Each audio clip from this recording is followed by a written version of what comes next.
Warm greetings. Welcome to another session on women in architecture. In this session, we are going to discuss life of a woman and especially the journey how from getting into architecture, how they have maneuvered their life and they have reached where they are today.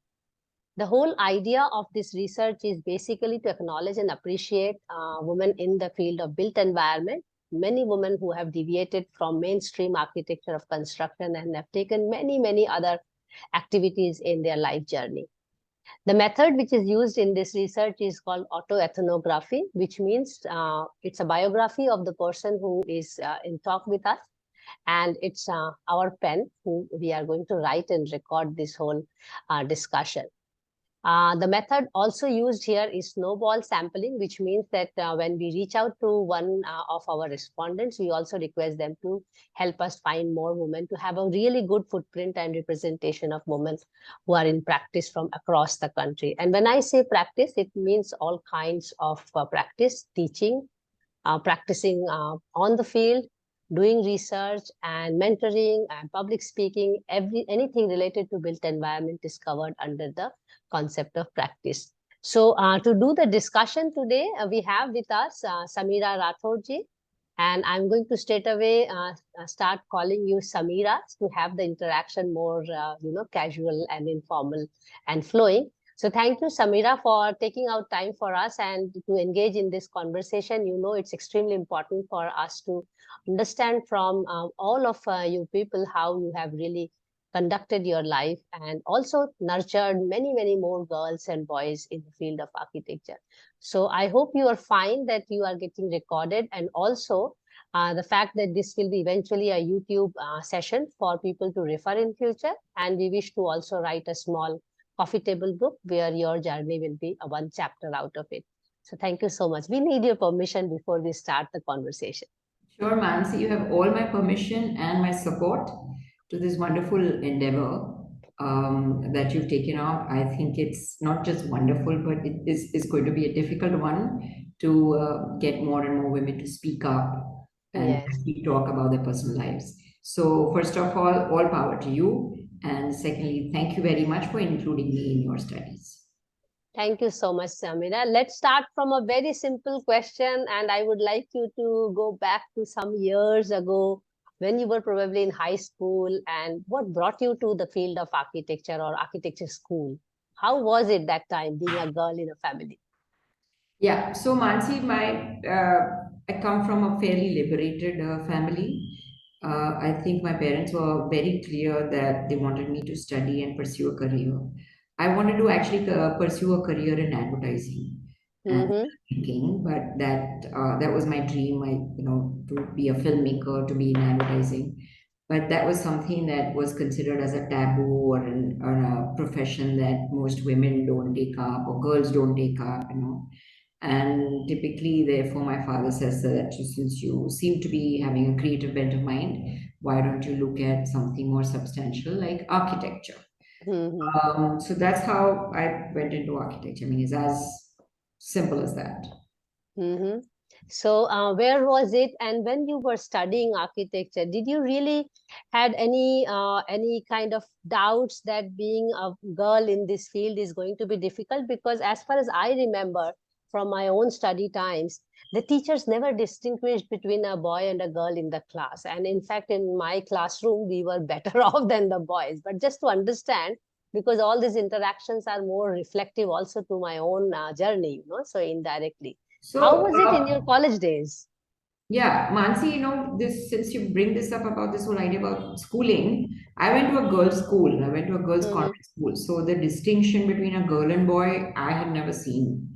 Mm-hmm. I was also the only child for a long time in the family, and then I had a sister. So once again, I never felt discriminated against the opposite gender, against a Mm-hmm. boy, because I was always treated as the child and never the daughter. Mm-hmm. So I think I grew up never learning that there is a difference, that boys are different, in boys will be treated differently. I did not see that, I did not learn that, I did not feel that at any point of time. So when I joined architecture of after schooling and after college, I don't think I had any clue in my head about this gender bias or gender differentiation that I was being targeted to. Never. Not, Mm-hmm. not up till probably now, but in the schooling days, in the learning days, till architecture, till I went into architecture. Also, I don't think I personally saw it, but there might have been an undercurrent because in college, in architecture college, there were many things that were being told to you.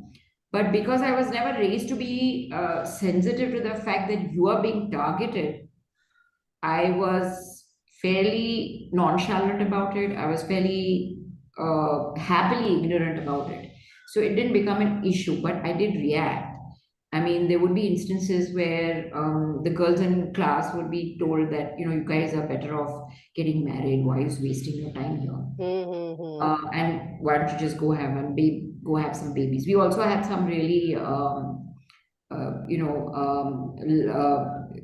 professors, and I wouldn't Mm-hmm. call them professors, they were pretty lecturers, that I did catch them talking about a student's backside. Mm-hmm. I thought this was really ugly. Mm-hmm. And I also found that they were not really teaching, but it's like, we would go with our designs and ideas for a concept meeting. And I remember this professor saying, oh, but show me your plans, and where's the toilet in it? And where is the tap in your WC?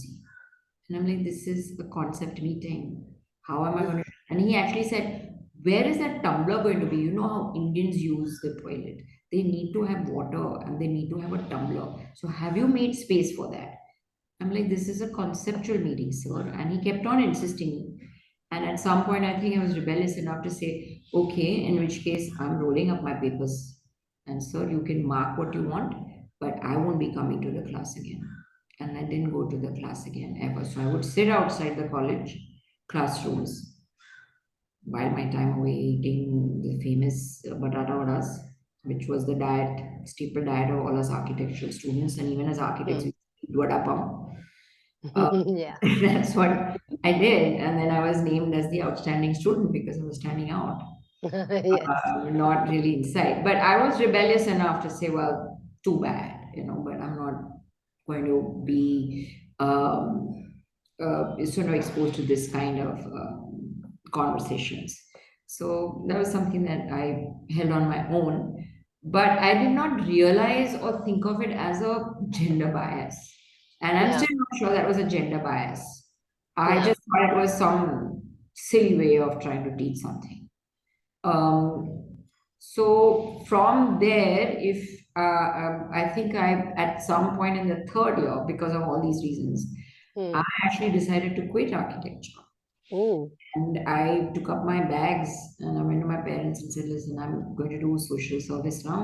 I'm not interested in design. I don't think I'm cut out for it because every time I go, there's always an altercation.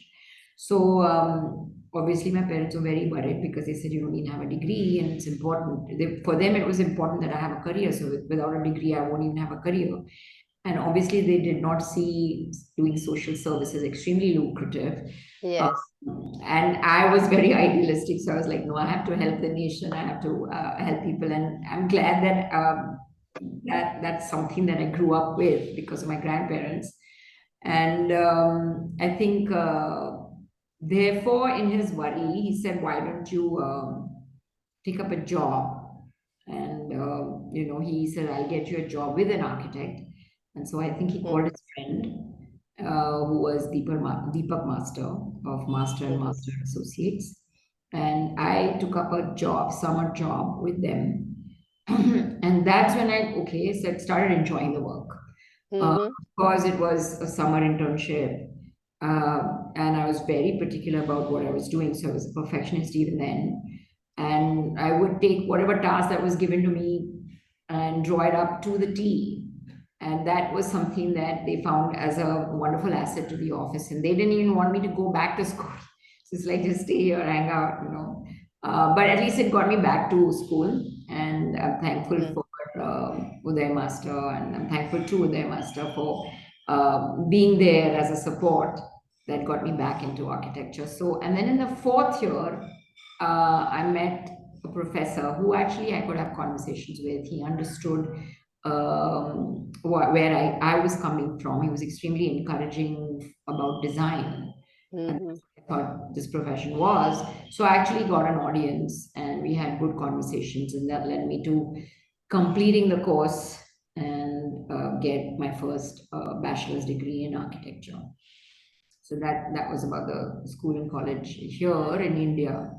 I later studied in the US, but that also I happened to go by chance. I was there sent by masters and masters associates because I had grown pretty close to their family. Mm-hmm. And they said, "Why don't you go and see things abroad?" Well, actually, what had happened was I was engaged before that. As soon as my studies were over, as a typical family, my parents got me engaged. I was extremely unhappy in the engagement. And at some point, I think I broke down and said, "This is not happening. I'm not going to be able to marry this man." And once again, my parents were extremely supportive and they said, "You can't be emotionally tortured." That family, I hate to say, and I won't give names, but they were asking for dowry in a very indirect manner. And Mm-hmm. that was something that was not going down well with me. Again, I'm like, this is not how we marry. And so this is something I brought up eventually to my parents, and then they said, "No, no, no, this is just not done."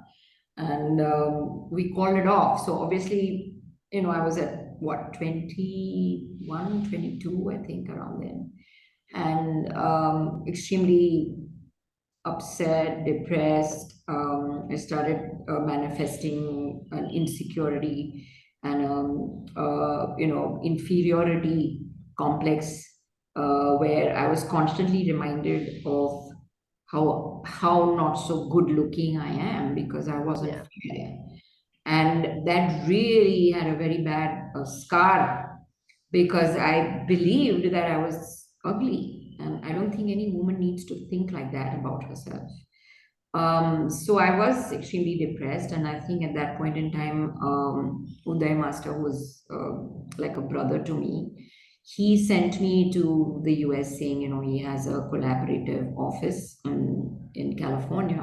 He says, "Why don't you just go and spend some time there and work there?" And I think that's when I went there and my life changed because Life changed. America is extremely different.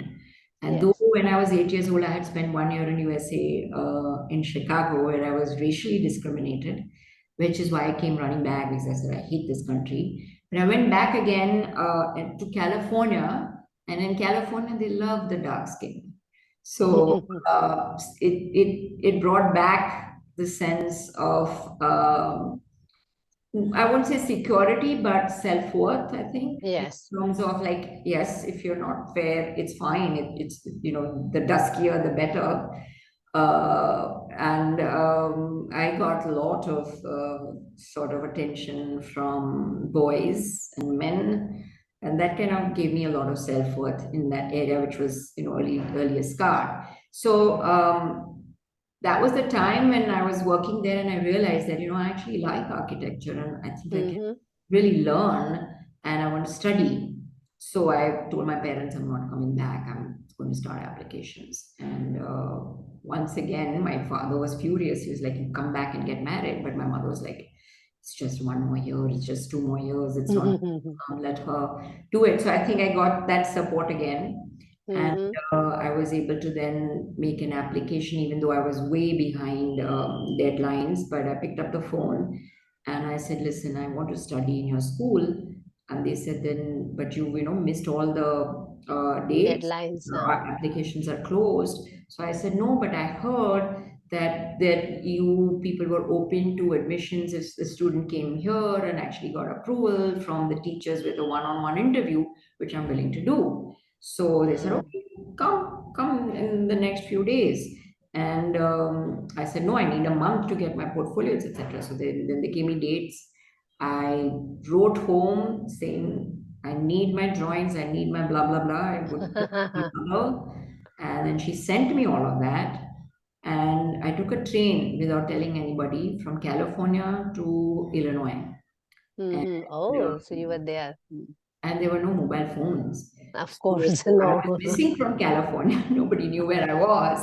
But I was on a trek. I reached the school. I got my interviews done, and they asked me a very pertinent question. Why do you want to study, or why do you want this master's degree? Why do you want to apply here? And I think, a lot of times people talk about needs, and I said, I want Yes. to because that's my desire. And I think that Hmm. really worked well with them because they said, here's somebody who knows what they want and not Hmm. what they need. So I think that was important. And I think I still operate like that, not from a need, but from a want. Needs can be fulfilled, wants Hmm. have to be achieved. Hmm. So there's a difference there, and I was willing to work for it. So I got admission. I came back to India to get my I-20s forms. That's when there were still debates in the family about whether or not I should go, or meet some guys and get married. And I think eventually I got my way, and I went and then studied. I got a master's degree in architecture, and that's when again the tables really turned because Hmm.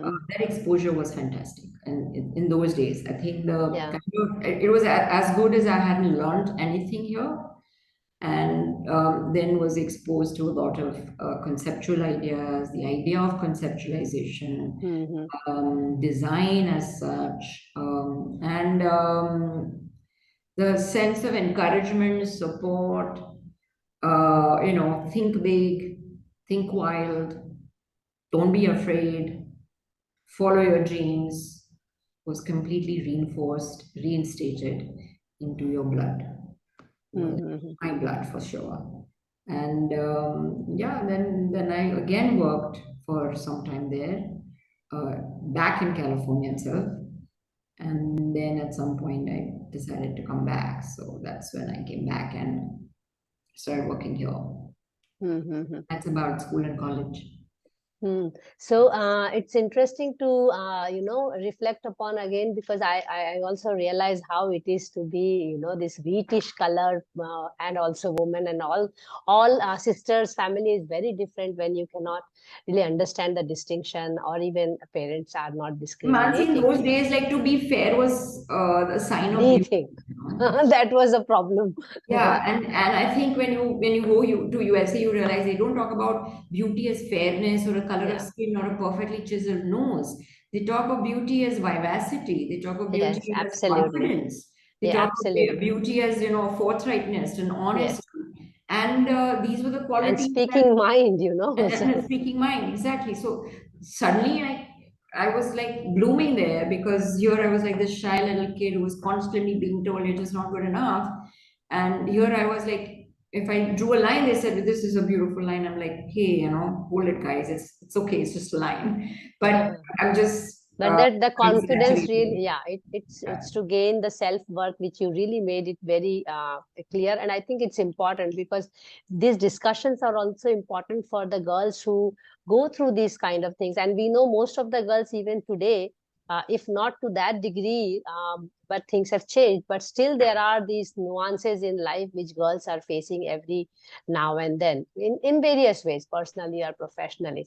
As you were mentioning about the life changing moment with Master Sir, I would still like to understand a little bit more on once you came back, and did you start working with others, or you had your own plans? How are you are going to work on it? Have you I tried? start I How was it?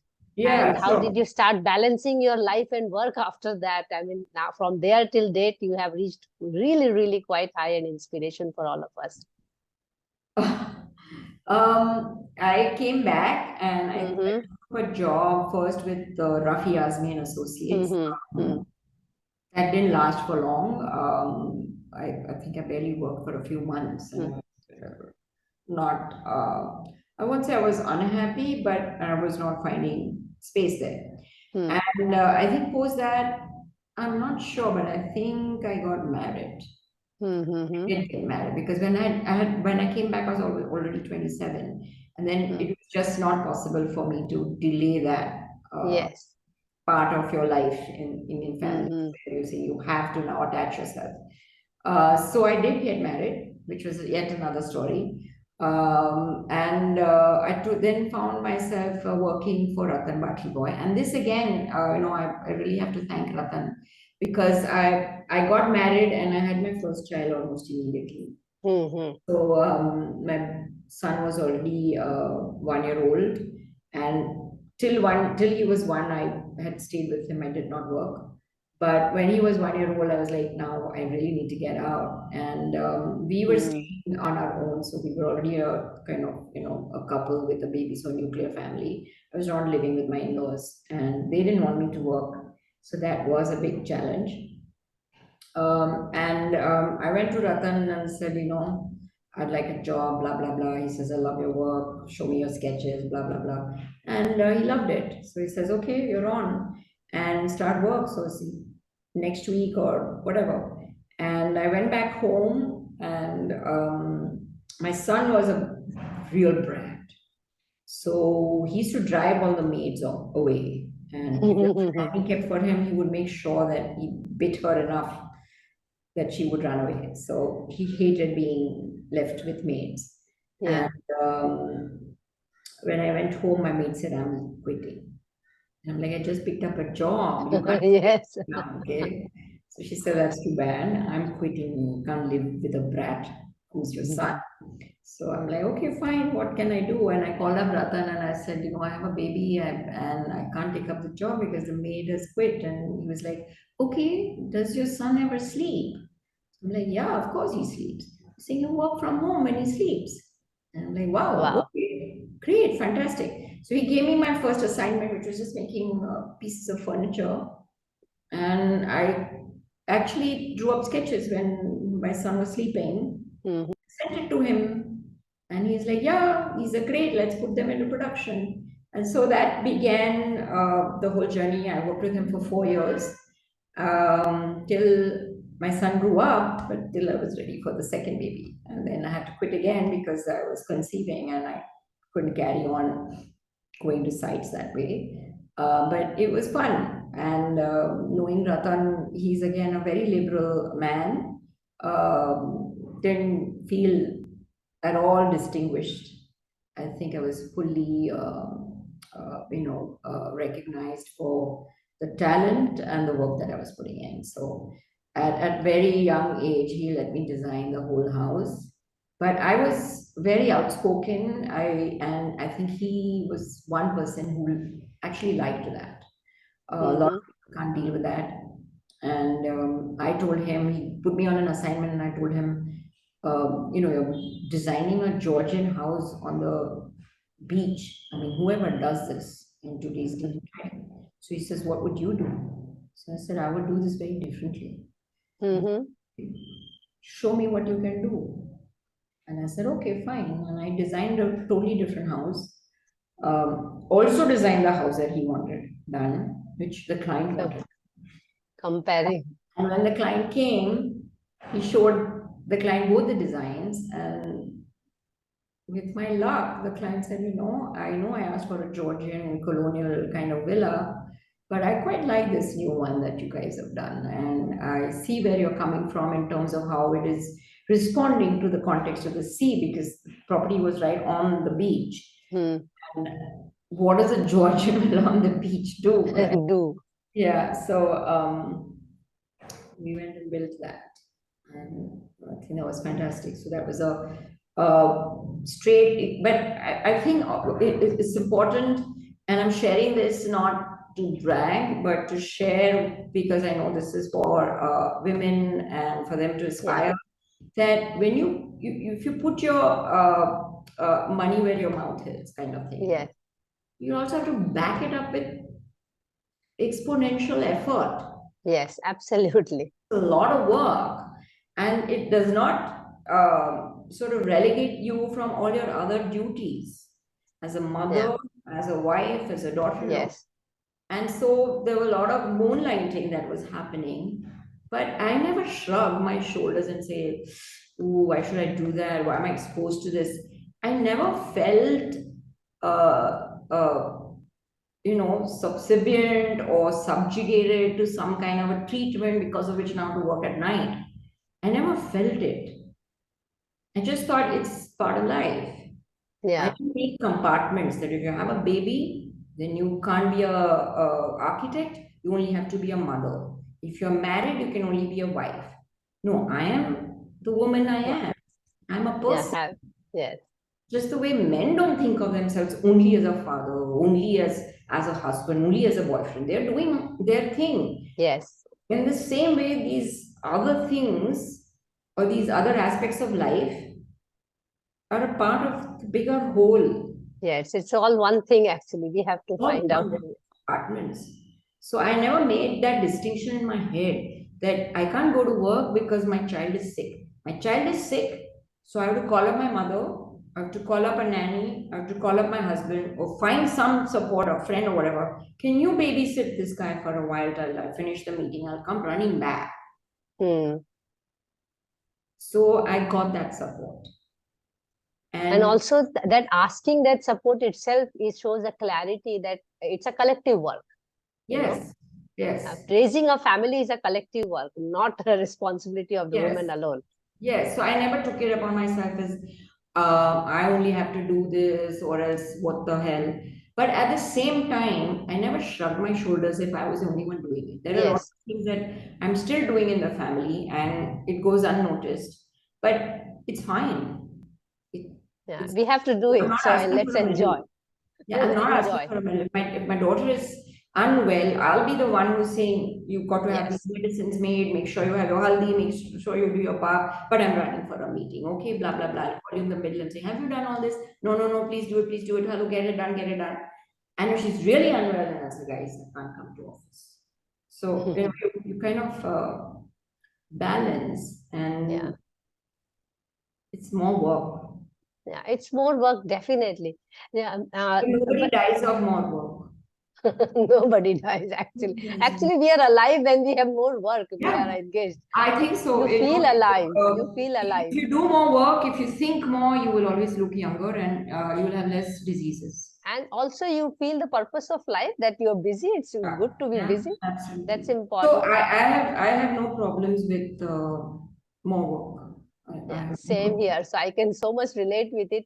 Now, yes. looking at your years of work, I would like to understand from you, and also having so many female compatriots and male compatriots from the profession, do you think that female have or women have a different approach? I know you have not made that gender discrimination in your head, and also you have not really looked at life in that perspective. And same with me, to be honest, until very recently when I was hit that yes, I'm a woman in the field.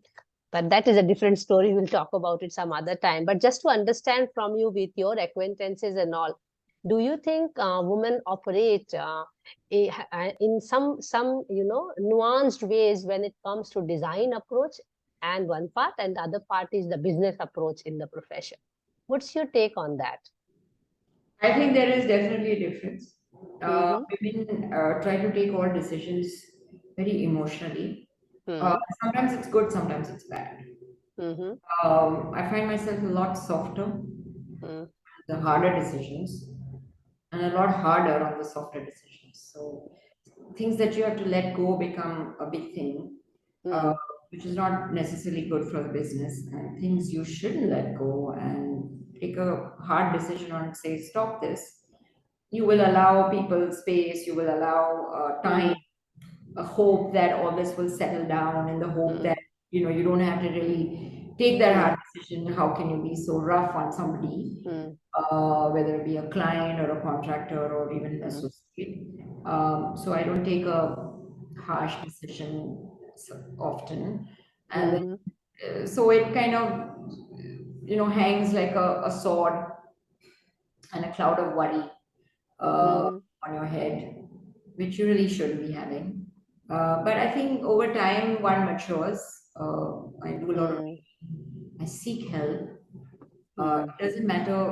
I'm not afraid to see. Listen, I'm feeling. I need the help of a psychiatrist, then I will take the help mm, of a psychiatrist. I think I need a help of a professional advisor on how to run your business.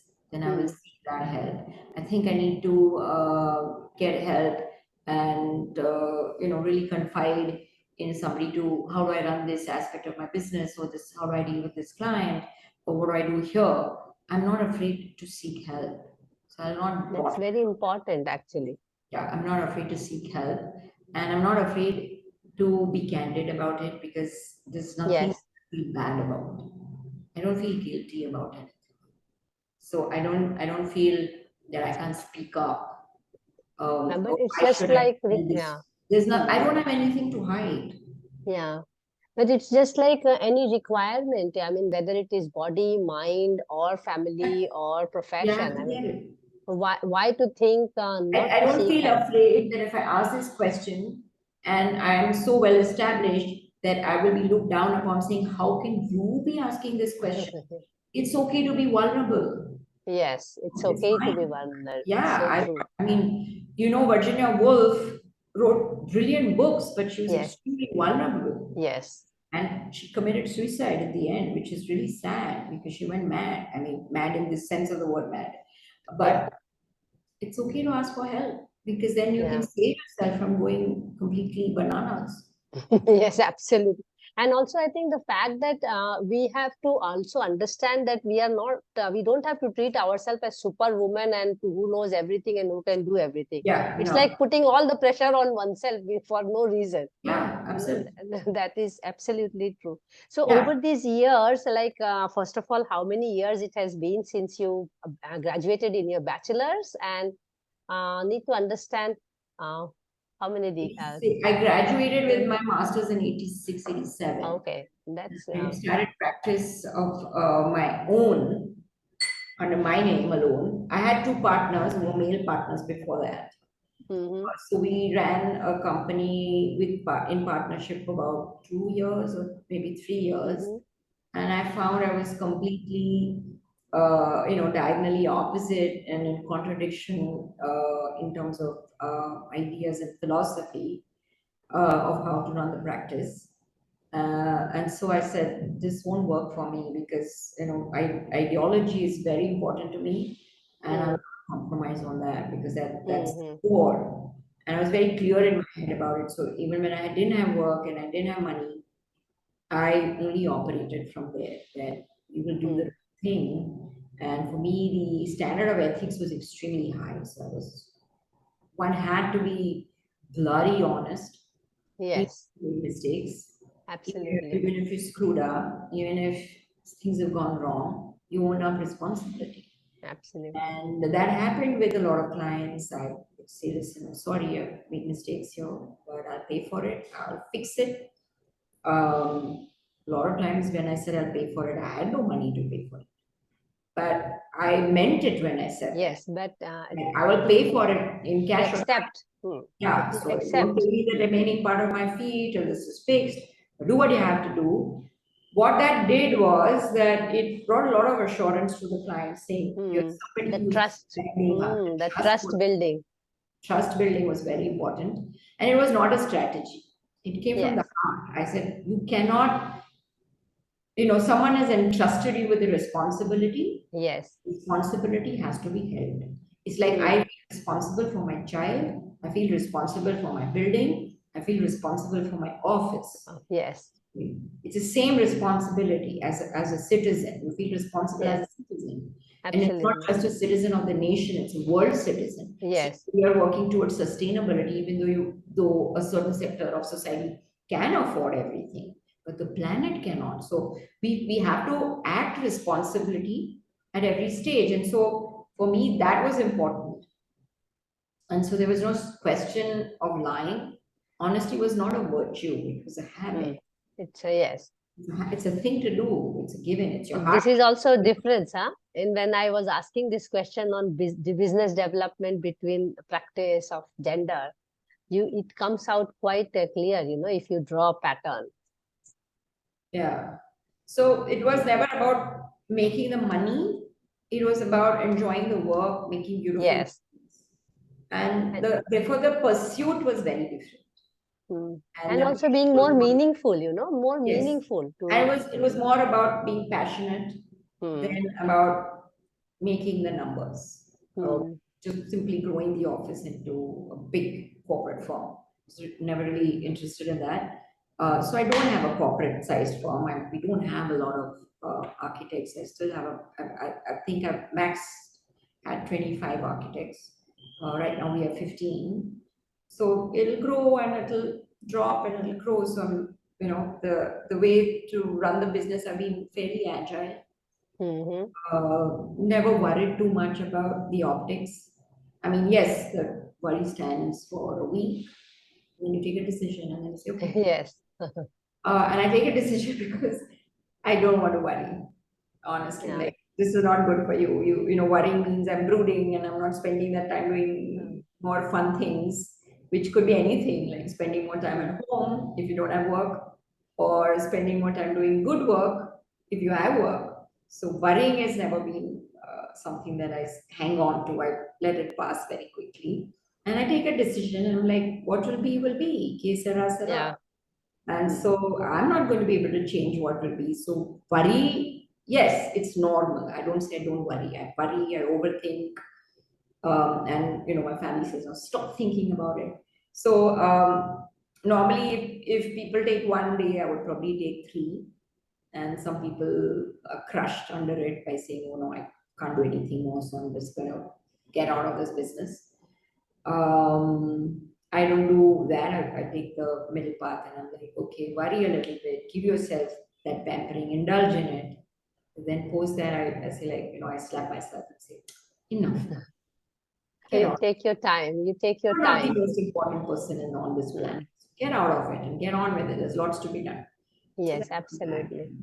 Yeah. And I think for me, that whatever is the issue at work, and if it is impacting my client, I tell them upfront. Yes.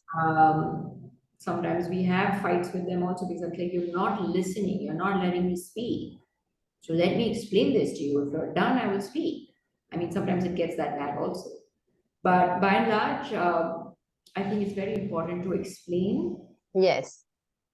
these are your expectations, but these are mine. Hmm. This will be my deliverables. Are you on board with it? I And think the communication is extremely crucial, you so know. right at the start, we talk about Hmm. it. You can leave with a handshake or join with a handshake. But the No. terms are very clear, expectations are very clear. The business expectations are made very clear. Financial expectations are made very clear. My deliverables are made very clear, and then I think pretty much that works because a lot of times problems happen because the expectations are different on both sides. Yes. And they are not discussed and brought together to Yeah. level. So one has the option of saying, no, but this is not what I want, in which case you're free to leave. I still remember the the example of Georgian house you gave in the beginning, you know, when you were quite young and doing the project. But just to understand, when you were talking about meeting expectations and all, I'm sure in these decades of your work, you have seen the difference how probably not you, but other women are also treated on the field in client meetings, and how things have changed over the last 2 and 3 decades. Do you see a change? Of course, in your case, it may have because we also change with time, with age, and everything, but society at large, have they changed in a way on the site, particularly and in client meetings, dealing with women professionals, women architects? What is your Um, experience on that? I think executing projects for me has always been fairly difficult, Mm-hmm. not smooth. Because my expectations are set very high. And there, I think we're now creating systems where just as we talk to clients, we're also talking to our agencies, vendors, and contractors, Yes. and giving them an induction meeting as to not only quality of work to expect, Mm. but quality of attitude to expect. Mm. The attitude towards work is something that I really get peeved about. And a lot of time, the reactions I get from most men are extremely um, out of control, out of line. They start yelling and screaming. And I'm like, sorry, I will not be spoken to this way. So if you want, let's take a break. You cool off, and I will either do this again, or I will also scream. back. So, and I don't want to scream right back, so take a break. And I've learned over time to, even notice indignation, which professionally I will not accept from my contractors or agencies. Not so I will, because I'm like, I'm the architect. You have been hired. You have been shown the drawings. You've signed up. We've approved your financial terms. And post that, if there's any revision because of bad quality, then I will not be spoken to in a raised voice, or even in a voice that to me feels raised. Yes.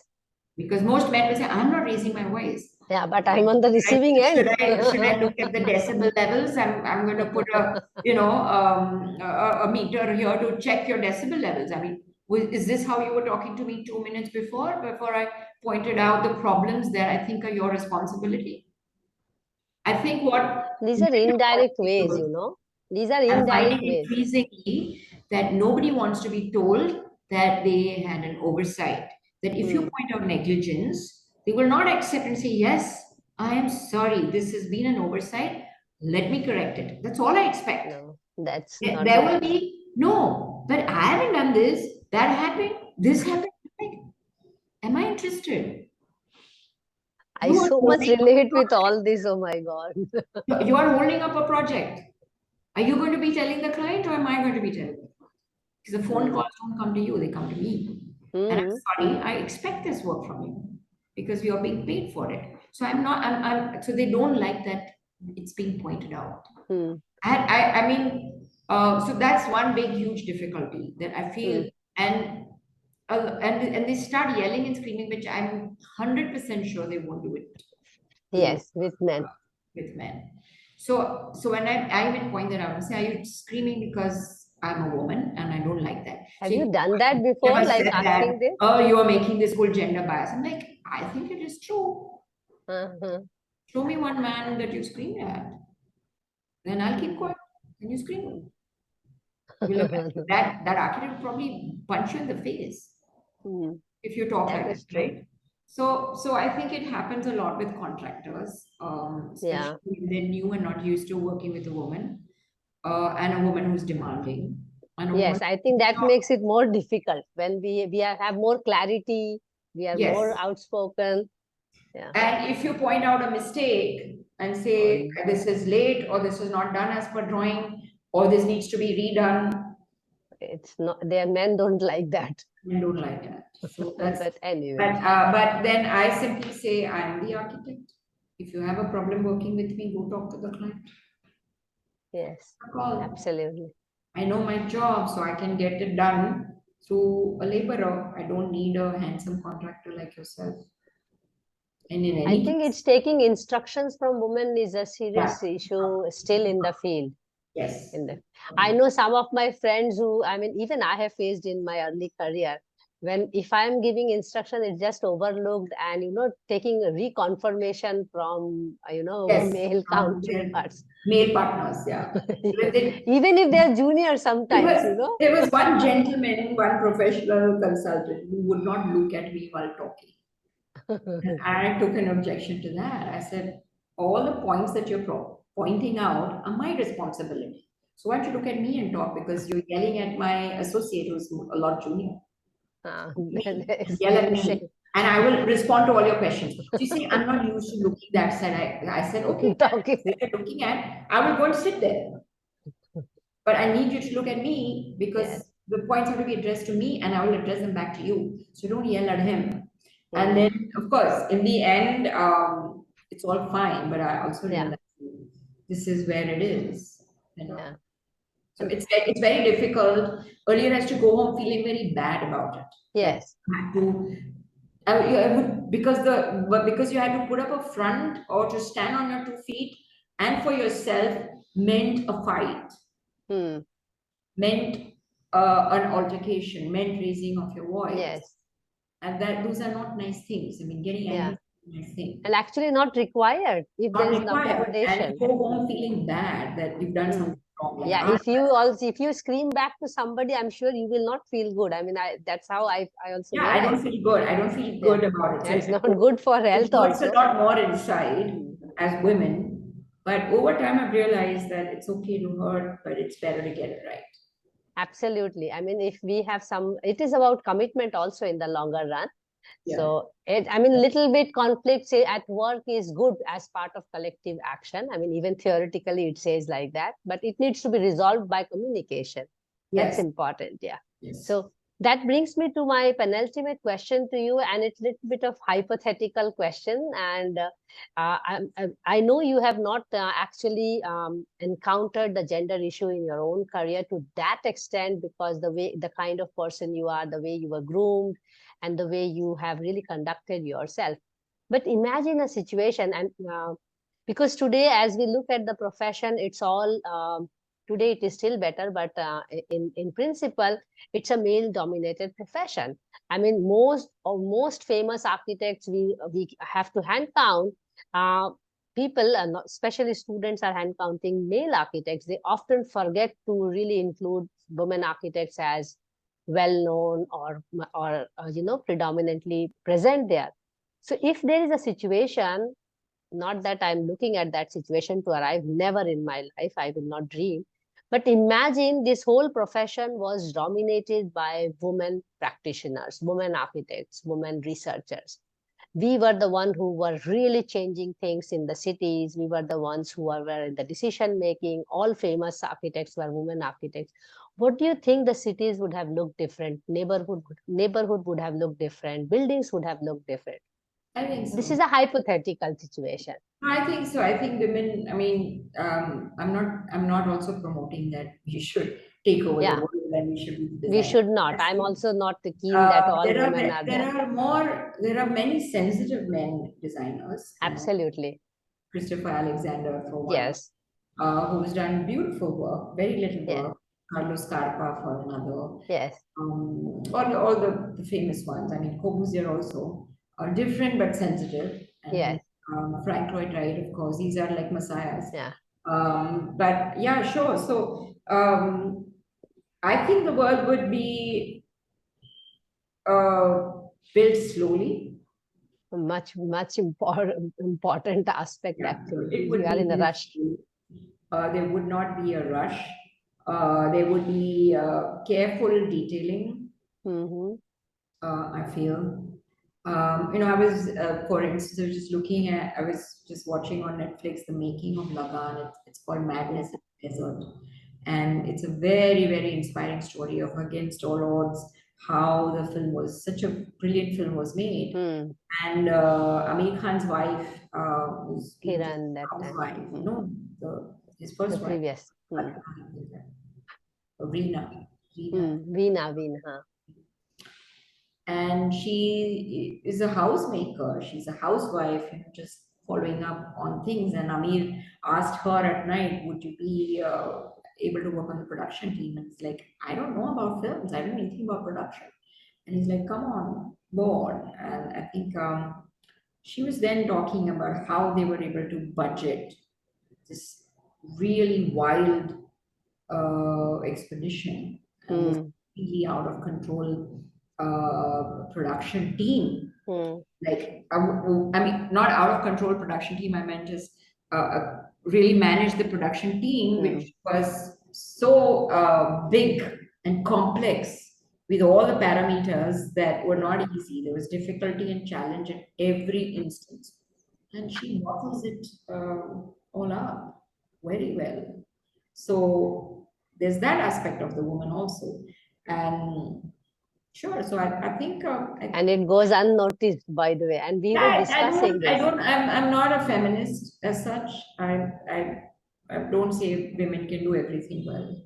I think I But think it, the due recognition for whatever little is done.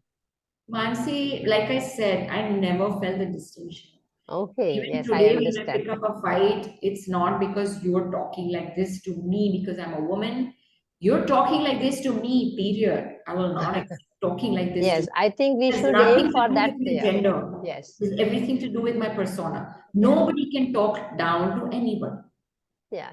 I think also we should Professionals, live with up to the day where we don't have to discuss gender. But if we look yeah. at the current situation, I mean, it becomes an And important see, issue. I do not take awards for women. Yes. I always say, please don't put me in a competition for women because I'm not handicapped because I'm a woman. Yes, that's true. If I'm taking a competition, put me in the main race.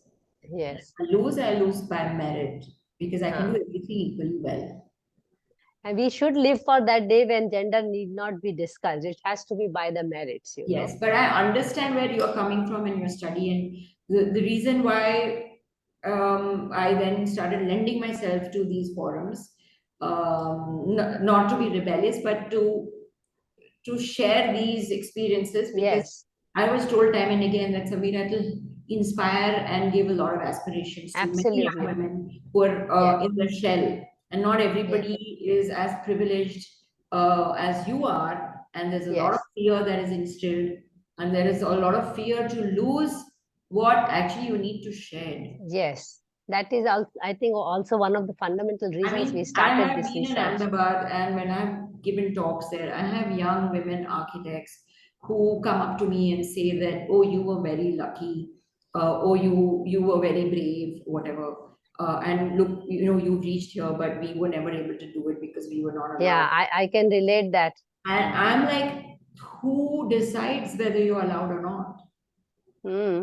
It's You you. It's you who has if to you do. were not allowed, you had to step away and say, I'm going to choose another life because I cannot live with these circumstances. And I'm prepared to lose them because I feel my independence and my self worth and who I will be 50 years down the line is far more important than Absolutely. being subservient to your wishes, which are whims and Yes. are being expressed only to put me down.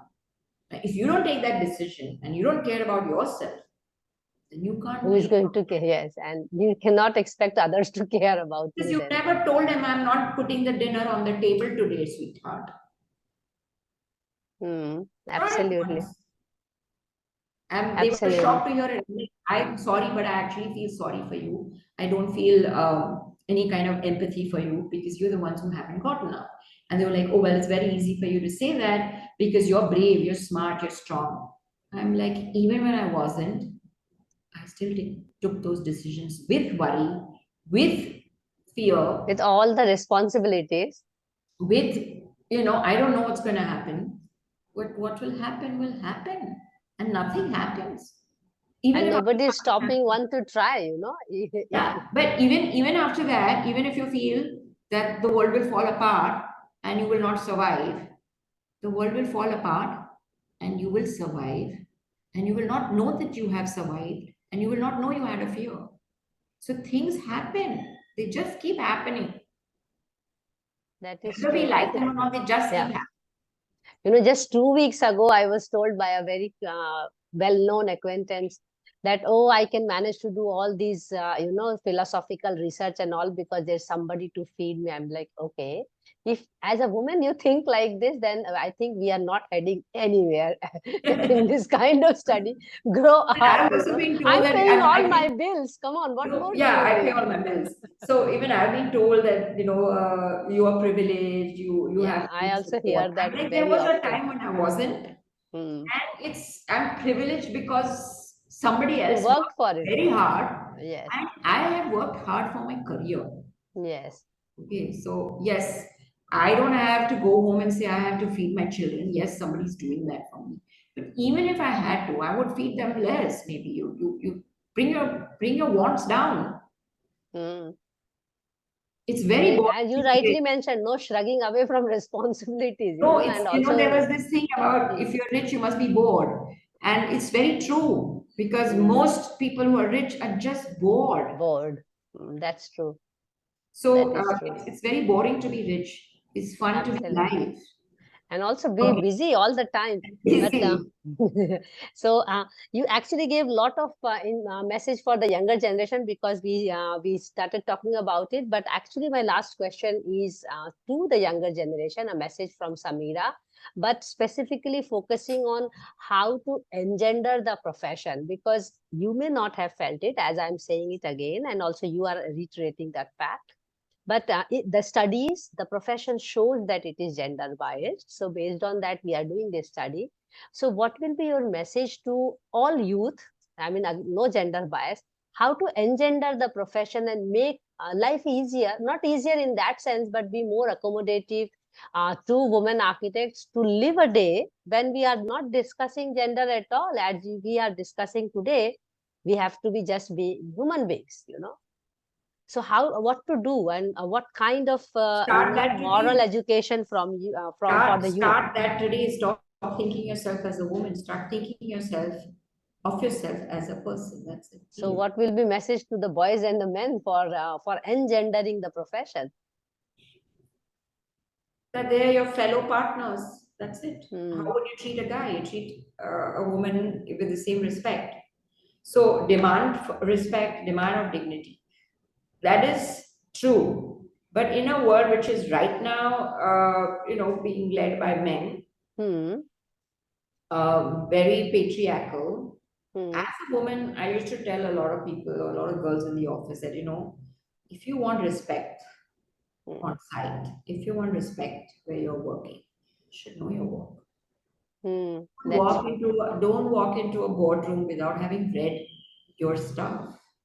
Hmm. Don't walk into a meeting and you're not able to answer or, I don't know, I'll have to check. Hmm. Do your homework. Go Don't by merits. don't don't go looking dumb because you're seen dumb and now you're reinforcing it. Reinforcing it. That's true. So you're telling them, yeah, you told me I was dumb now. See, I'm dumb. But if you know your job, then you will be able to speak because you know your job. Yeah, and the discussion will be more focused on the work itself rather than going here and there. Yeah, then Yeah, it usually happens when you don't know your work. you go round When I round. go to site, I tell girls, if you're in, they come back saying, but the contractors don't listen. I said, because they don't think you know enough. Hmm.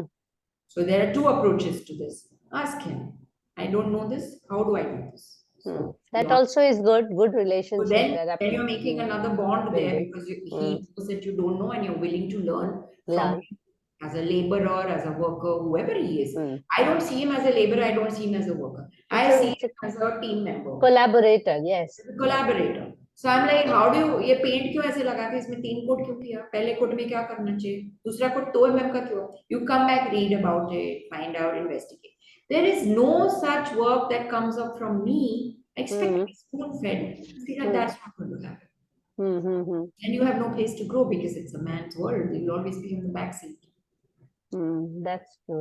you want to be the driver in the front seat then you should know how to drive. Yes, absolutely. And that's a good line, actually. Yeah, I need to know my clutches. I need to know my gears. I need to know, where and how do I steer. I Hmm. need to know the roads. And So know it's how important to to know repair, how the, to repair. So maybe yeah, everybody reads Zen and the Art of Motorcycling. yeah, That's an important yeah, part. yeah. I have been stuck with cars, and I'm calling up people. I'm like, shit, now I need to know how to, fix a puncture, fix the car also. And my son would say, yeah, you're driving on your own, then you should know the engine. Why don't you know Absolutely. it? I mean, I'm like, okay, I'll get a driver for now. But Okay. that's a good metaphor, actually. And Yeah, that yeah, reminds me of Zen and the Art of Motorcycling. right. So Very I much think works that is on my that. message that two things. Sure. One, know your work, learn about Hmm. it. Nobody comes with all the knowledge. And I'm not No. saying you walk into a boardroom to have discussion, to give instructions. You walk into a boardroom to learn, but knowing Be open. Yeah, be open. give something that don't go as a blank person. Hmm. Every meeting, every conversation is important. So if every conversation is important, do some homework, learn about it, read about it a little bit, read about the person you're meeting. Don't go with a blank. Sometimes I get clients, I don't know their, how what their businesses mean. They're into very, very deep research about certain subjects. I'll go and find out about it. Hmm. And I have questions to ask, and then strike. Absolutely. That openness. Yes, I'm like, Openness is I there. know this about your work. How do you really do this? How does that happen? So that shows that you're interested. Hmm. And it's not for showing them that you're interested, but that's how you learn. Yes. And then you So make a open to learning is important, you know. yes, so you build a character. When you build a character, you don't have gender. You Hmm. have character.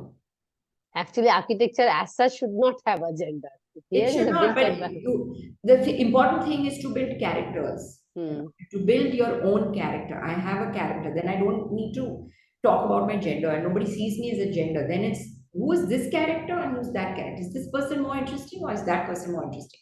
There is never a question of your sexual preferences and your gender. Hmm. Now, that's another That's bias. true. Huh.